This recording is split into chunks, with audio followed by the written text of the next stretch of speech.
नमस्कार, एक बार फिर से स्वागत है आपका JJN न्यूज़ की एक खास ग्राउंड रिपोर्ट में। आपके साथ मैं हूं निशा। इस वक्त JJN की टीम की मौजूदगी गौला पुल पर है और जिस तरह से बीते दिनों जो आपदा आई थी उसमें गौला पुल का एक बहुत बड़ा हिस्सा जो था वो गौला नदी में समा गया था। उसके बाद इस पूरे रास्ते को आवाजाही के लिए बंद कर दिया गया था और जिस तरह से दिन बीतते गए थोड़ी थोड़ी करके जो सड़क है, जो अप्रोच रोड है, वो लगातार गौला नदी में समाती गई। अगर अभी की तस्वीरें मैं आपको दिखाऊं तो एक बार कैमरा पर्सन से कहना चाहूँगी कि अभी के हालात यहाँ पे दिखाए कि किस तरह से आधी सड़क जो है वो पूरी तरह से गौला में समा गई है। यहाँ से आवाजाही बंद कर दी गई है, बैरिकेड्स यहाँ पे लगा दिए गए हैं, किसी तरह की आवाजाही यहाँ पर ना हो इसकी पूरी जो ध्यान है वो रखा जा रहा है प्रशासन की तरफ से।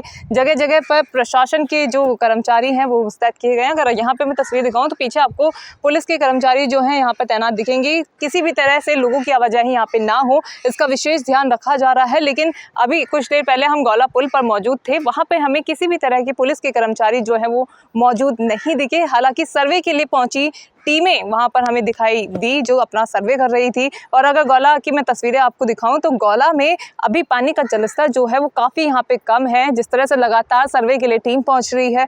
कल IIT रुड़की यहाँ पे पहुंची थी जिन्होंने अपने स्तर पर यहाँ पे सर्वे किया था और सर्वे के बाद जो रिपोर्ट है वो आगे NHI को भेजी जाएगी।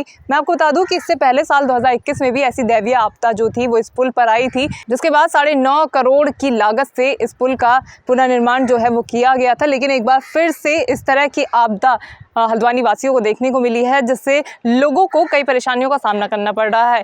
तमाम रिपोर्ट्स हमने आपको दिखाई, किस तरह से दिखाया था कि गौला पार के जो लोग हैं वो बस अब काठगोदाम पुल के सहारे हैं हल्द्वानी से कनेक्ट होने के लिए, क्योंकि जो दूसरा गौला पार को पुल जोड़ता था वो बीते दिनों आई आपदा में ढह गया है। बहुत बड़ा हिस्सा जो है वो गौला पुल में समा गया है। ऐसे में गौला पार के ग्रामीण कल SDM कार्यालय पहुंचे थे, जिन्होंने SDM से और सिटी मजिस्ट्रेट से निवेदन किया था कि किसी न किसी तरह गौला पार के लोगों को हल्द्वानी से जोड़ा जाए। एकमात्र रास्ता जो काठगोदाम पुल का है वो काफ़ी लंबा गौला पार के लोगों को बढ़ता है, चाहे सितारगंज का रास्ता हो, चाहे चोरगलिया का रास्ता हो, तो सभी वाहनों को मुड़कर काठगोदाम पुल से आवाजाही करनी पड़ती थी, जिससे जहां एक और वाहनों का दबाव काठगोदाम साइड पे ज़्यादा देखने को मिलता था और जाम की स्थिति भी सबसे ज़्यादा देखने को मिलती थी। आज JJN की टीम यहाँ पे मौजूद है, आपको दिखाएगी कि किस तरह से चैनलाइजेशन का कार्य यहाँ पे चल रहा है। 5 पॉकलैंड मशीन जो हैं वो अपना काम कर रही हैं। कैमरा पर्सन से कहना चाहूँगी एक बार नदी में दिखाए कि किस तरह से जो पॉकलैंड मशीनें हैं वो चैनलाइजेशन का काम कर रही है। IIT रुड़की की तरफ से अपना सर्वे कर लिया गया है।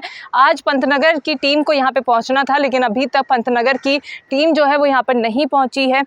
देखने वाली बात ये होगी कि कब तक सर्वे का काम पूरा होता है, कब NHI की ओर से कार्य जो है वो शुरू किया जाता है, क्योंकि लोगों को इससे काफ़ी दिक्कतों का सामना करना पड़ रहा है। लगातार भूकटाव जो है वो होता जा रहा है, लगातार अप्रोच रोड है वो गौला नदी में समा रही है, लोगों को दिक्कतें हो रही हैं। हालांकि आवाजाही बंद कर दी गई है, लेकिन काम कब तक शुरू होगा ये हल्द्वानी वासी जानना चाहते हैं। कब तक सर्वे कंप्लीट होगा, कब तक NHI की ओर से जो पुनर्निर्माण का कार्य है वो किया जाएगा, और आखिर क्यों जिस तरह से 2021 में दैवीय आपदा आई थी, पुल जो है वो बह गया था, उसके बाद अब दोबारा से 2024 में एक बार फिर से वो स्थिति यहाँ पे देखने को मिली है। क्या इसके पीछे के कारण है? तमाम ऐसे सवाल हैं जो जनता जानना चाहती है और इसके जवाब कहाँ पर हैं यह भी किसी को नहीं मालूम है। हालांकि कार्य जो है प्रशासन अपनी तरफ से कर रहा है, लेकिन कब तक एक ठोस समाधान हल्द्वानी वासियों को मिलेगा ये एक बड़ा सवाल है। चलिए नीचे आपको लिए चलते हैं, दिखाते हैं किस तरह से जो पोकलैंड मशीनें हैं वो अपना कार्य कर रही है और पोकलैंड मशीन की तरफ से जो चैनलाइजेशन का कार्य किया जा रहा है वो कहाँ तक पहुंचा है। नीचे चलता है, नीचे की तस्वीरें आपको दिखाते हैं। तो अभी हम मौजूद हैं गौला पुल के नीचे। आप तस्वीरें अगर देखिए तो मैं कैमरा पर्सन से चाहूँगी आसपास की तस्वीरें यहाँ पे दिखाए कि जिस तरह से बीते दिनों आपदा आई थी उसके बाद जिस तरह से अब सर्वे का कार्य शुरू हो गया है, गौला जलस्तर जो है वो काफ़ी कम अब हो चुका है। उसके बाद गौला की जो पुल है उसकी स्थिति कैसी है, पिलर्स पे इस वक्त हम मौजूद हैं।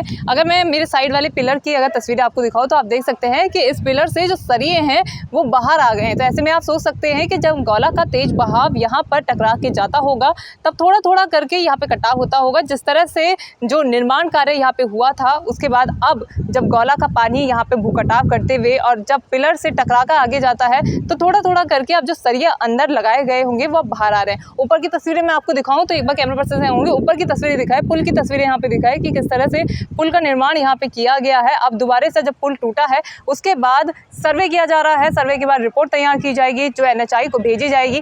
NHI को जो रिपोर्ट है वो भेजने के बाद जो निर्माण कार्य है वो दोबारा से शुरू किया जाएगा। अब देखने वाली बात ये होगी कि कब तक रिपोर्ट तैयार की जाती है, कब तक गौला पुल का जो कार्य है वो शुरू किया जाता है। हालांकि पोकलैंड मशीन जो है वो पानी के बहाव को एक्साइट करने में लगी हुई है जिससे कि जो भू कटाव हो रहा है उससे बचाया जा सके। कब तक निर्माण कार्य शुरू होता है, कब तक रिपोर्ट सौंपी जाती है और आगे क्या कुछ अपडेट गौला पुल को लेकर आता है, कब यातायात के लिए इसे सुचारू किया जाता है, टेम्परेरी कब तक इसको बनाया जाता है या परमानेंट सॉल्यूशन इसका होता है और इसके पीछे का क्या कारण है कि लगातार जब भी आपदा आ रही है, जब भी बरसात आ रही है, तब तक इस तरह की स्थिति हमें देखने को मिल रही है। फिलहाल ग्राउंड जीरो से ये थी JJN की खास रिपोर्ट। मैं निशा अपने सहयोगी गणेश के साथ, JJN न्यूज़ हल्द्वानी। नमस्कार।